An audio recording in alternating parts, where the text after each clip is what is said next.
Halo, assalamualaikum warahmatullahi wabarakatuh. Selamat siang teman-teman. Apa kabarnya nih? Semoga teman-teman selalu berada dalam keadaan sehat walafiat ya teman-teman.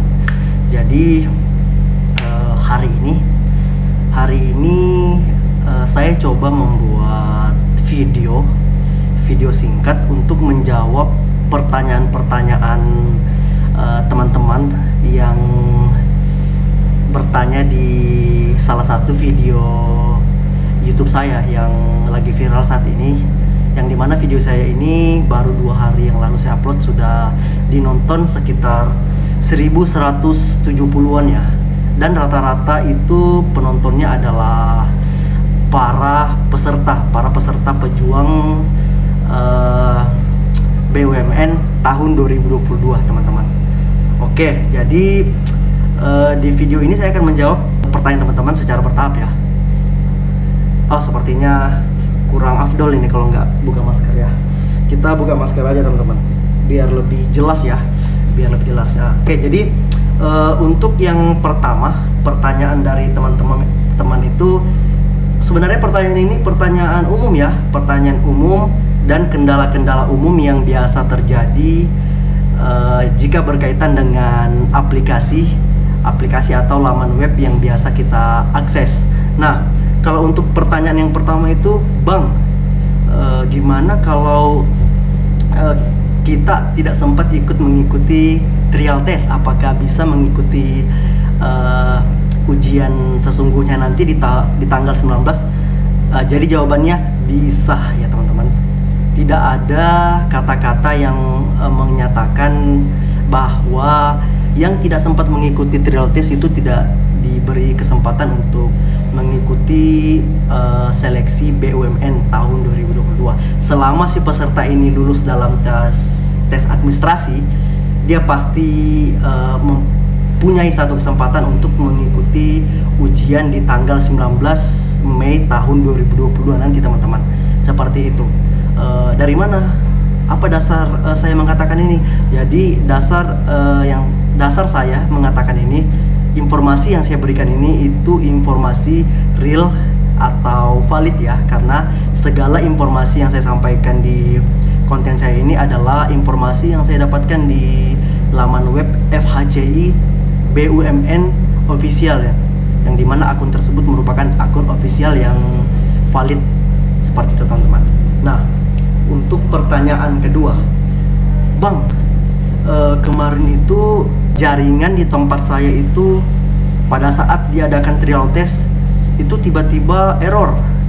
Mohon sarannya, Bang. Nah, jadi gini teman-teman, perlu saya perlu saya tegaskan bahwa trial test adalah suatu calon peserta BUMN tahun 2022 yang lolos administrasi untuk diikuti agar bisa menjadi bahan evaluasi. Artinya tes ini diikuti oleh peserta BUMN untuk dijadikan bahan evaluasi oleh masing-masing peserta tes.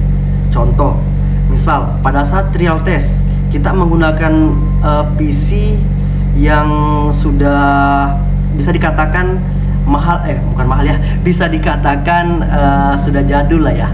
Jadul dari segi tipe, jenis, juga jadul dari segi laman web seperti Mozilla atau Chrome yang kita pakai.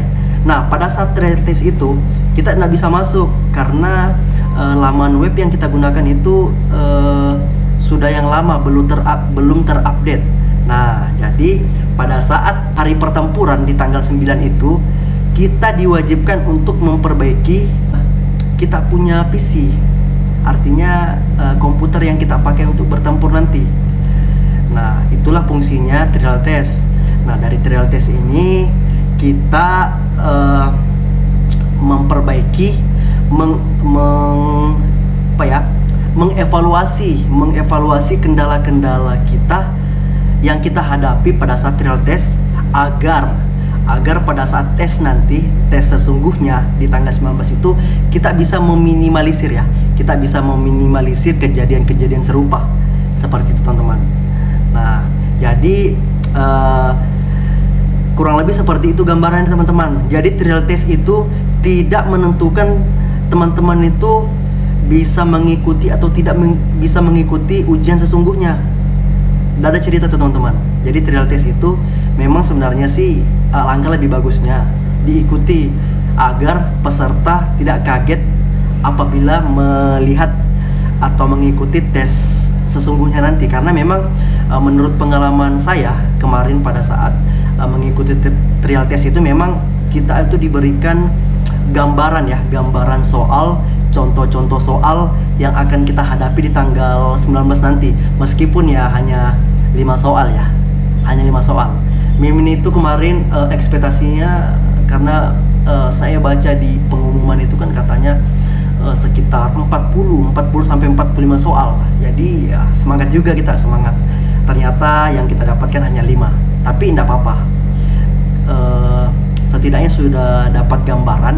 Dan bersyukur juga sih karena bisa menghadapi, bisa mengerjakan soal trial test itu dalam keadaan ya bisa dikatakan aman-aman aja. Dari segi jaringan, PC, kamera, dan lain sebagainya itu aman ya. Ya mudah-mudahan kita semua bisa mendapatkan kenyamanan, kemudahan pada saat mengerjakan tes nanti teman-teman. Nah, untuk pertanyaan selanjutnya itu, Bang, bagaimana kalau misalkan kemarin pada saat pendaftaran itu saya meminjam laptop si A, tapi pada saat trial test saya tuh meminjam laptop si B, apakah masih bisa? Nah, masih bisa ya teman-teman. Jadi untuk laptop A, B, C, D, E sampai Z itu nggak ada pengaruh sama sekali, karena di trial test itu kita diberikan link, di mana link tersebut itu bisa kita gunakan atau bisa kita apply di PC manapun itu teman-teman.